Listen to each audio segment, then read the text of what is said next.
Cold War giant dwarfed the American atomic bomb that destroyed Hiroshima. Washington's largest test explosion was 1,000 times as large. Moscow is 3,000 times.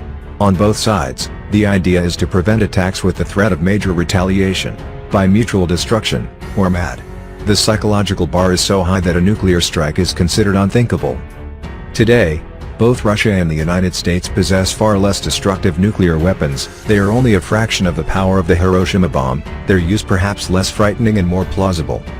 Concerns about these smaller weapons have increased as Vladimir V. Putin, in the Ukraine war, has warned of his nuclear powers, has put his atomic forces on alert and has put his military on risky attacks on nuclear power plants.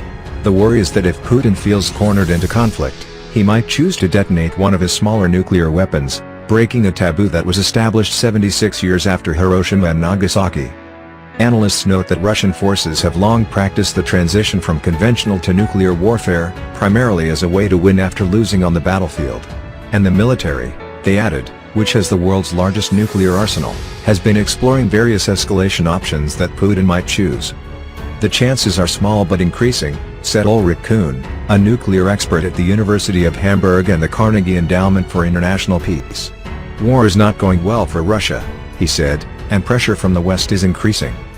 Putin may have fired weapons at uninhabited areas, not troops, said Dr. Kuhn. In a 2018 study, he outlined a crisis scenario in which Moscow detonated a bomb in a remote part of the North Sea as a way of signaling an impending deadly attack. It feels terrible to talk about these things, said Dr. Kuhn in an interview. But we have to consider that this is a possibility.